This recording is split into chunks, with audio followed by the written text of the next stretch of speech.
for some of you, because this is an important topic. You don't have to drop your price.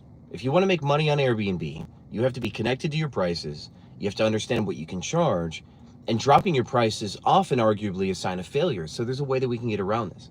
I think the most important thing that you guys can understand if you want to improve your performance immediately is to know where you are in your own competitive heat and really what that means for you throughout your seasons. Like, for example, you should absolutely never have to drop your price in peak season. And the reason seems obvious, but I want to catch you guys up at a basic level, and I want to build something with you in this video, which is a pricing plan. If we can agree on a truth, which is that if there are going to be way too many customers and not enough hosts, that you can raise your prices and you can sit pretty on those prices. You should be able to know that you can charge whatever you want and people are going to pay you for the most part, right? And then from there, we have to identify season to season what the implications are as far as demand and where we are in the picking order. And here's what I mean. If you're the best listing in any market, you do not have to drop your rates. You just never will have to drop your rates, because there will be somebody who wants you.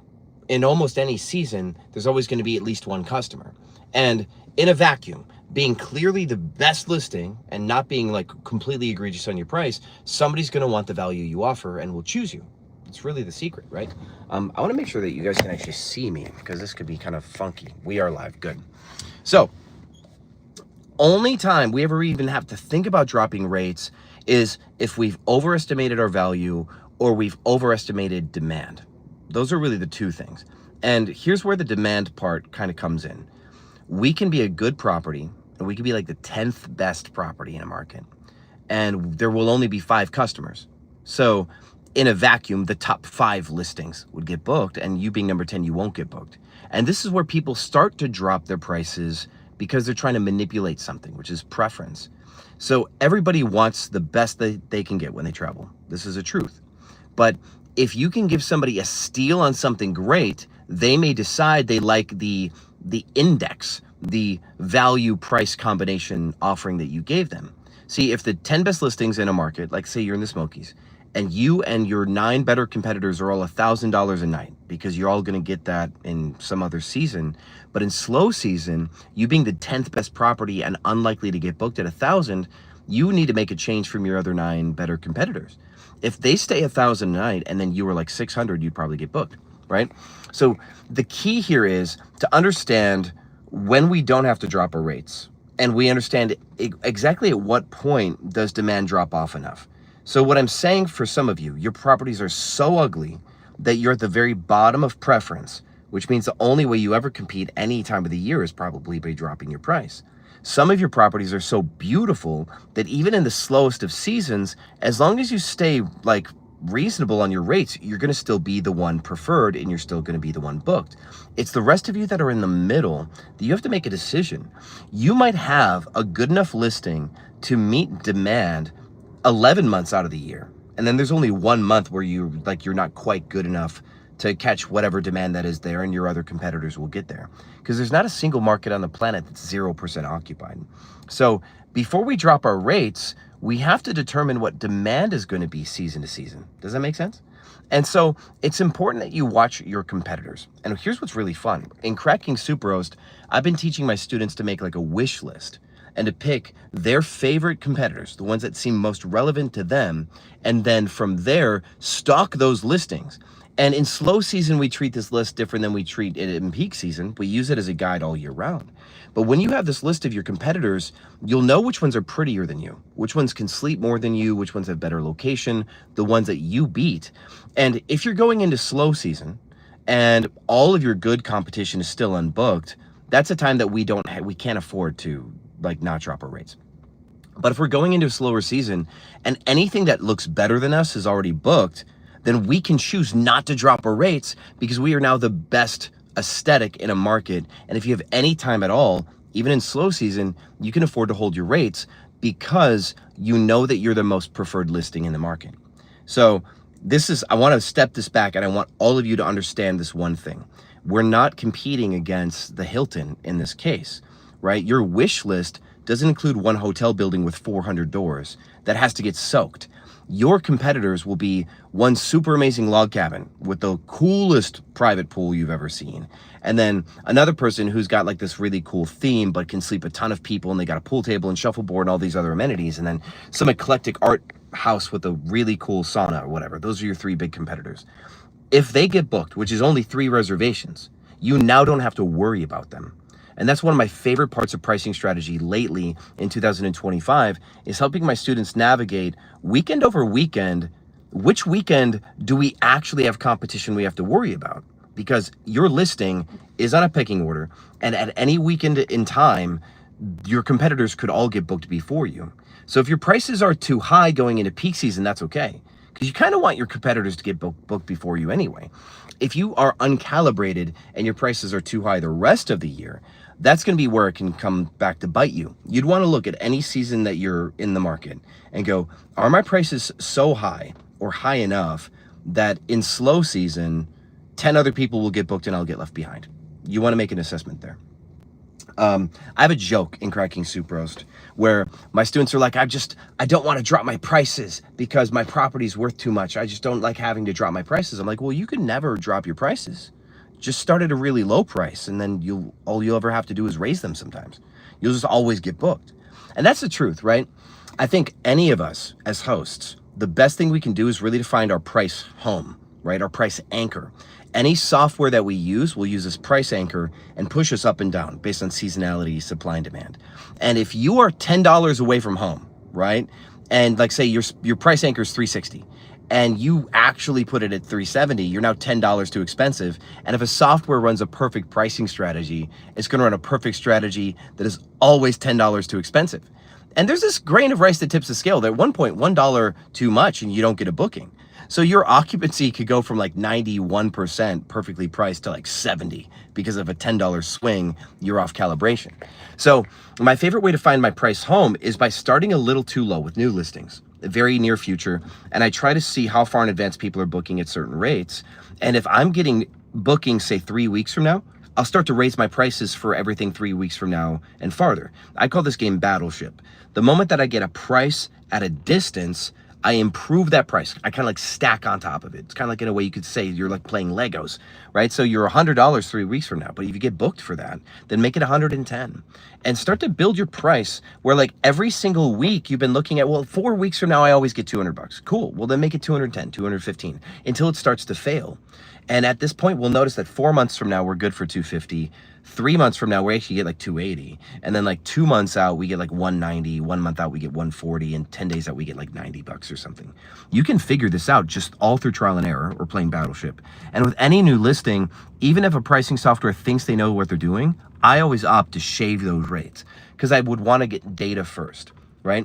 And this is another thing that new Airbnb hosts to my program kind of struggle with, this concept, which is if you're $10 too expensive and that's it, but you never get any bookings, you never find out how overpriced you are, right? It's like in that game, The Price is Right. They actually never show you how much the car is worth. You guess $23,000, they're like, you're wrong. And they never show you the price, right?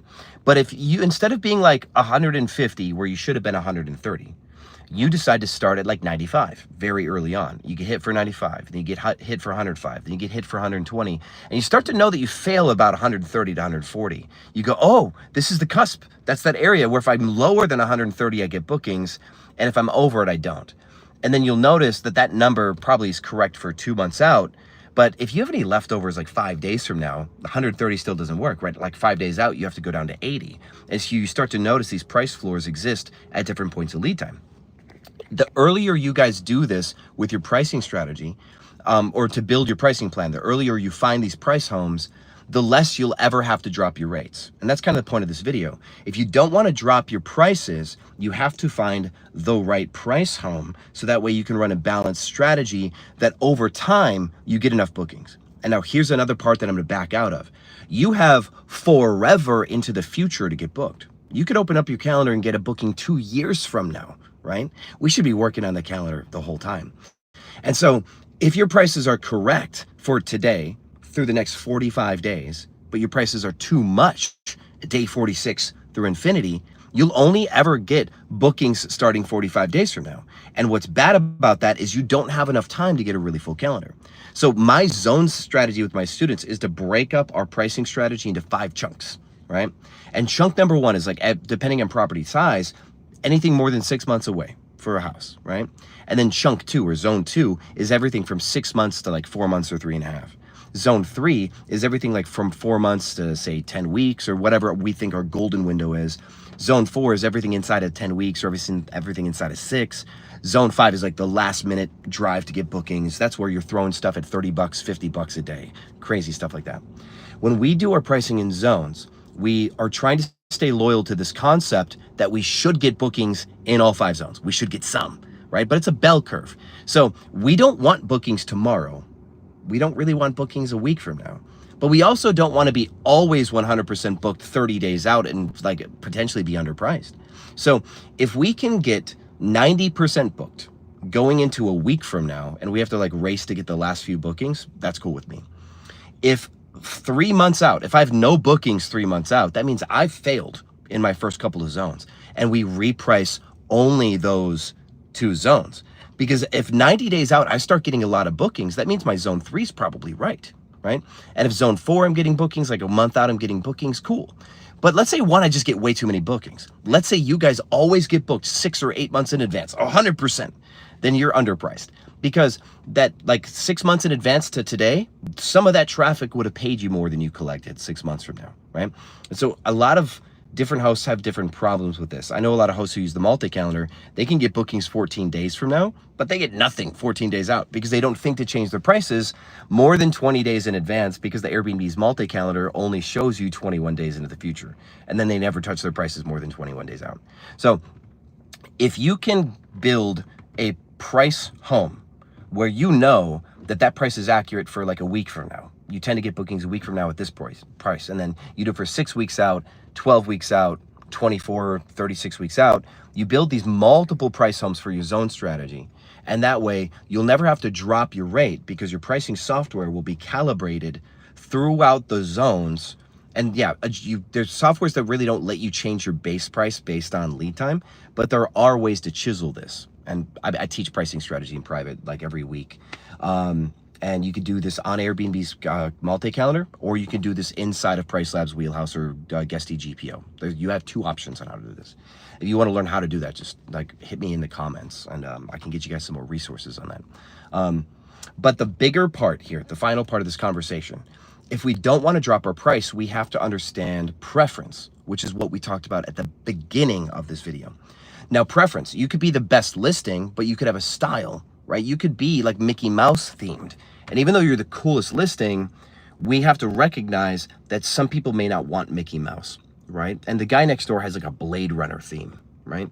So now the Blade Runner theme property is not quite as good as yours. It's not as good of a value, but the next customer who's going to book would prefer Blade Runner over Mickey Mouse. We have to consider that. So you could be the best listing. And in any market where there's any reasonable demand, you should always expect to get bookings without having to negotiate on your rates. But then in lower season, even if you have perhaps one of the best listings, we have to understand that other people could still be preferred. And so in any scenario that's not ideal for you as a seller, we want to understand what's the likelihood of us losing preference to our competition. And that's why I want to recommend you guys make a wish list. Like go onto Airbnb as a traveler, search your area, and then look for people's listings who are most competitive to yours, add them to a wish list that says my competition. Okay. And you can follow them around and see if they up their prices, lower their prices. There's a lot of cool stuff you could do with wishlist and map view. It's nuts. Okay. And the moment that you recognize who your main competitors are that take your lunch, going through seasons, you can price with them. Where if the season's going to have more demand, be more expensive than them. If the season's going to be less demand, be lower price than them. But you can let your best 5 or 10 competitors be kind of like this anchor line where now you deviate over them or under them based on the demand of the market. And it could be the laziest pricing strategy on the planet because those guys are probably plugged into stuff.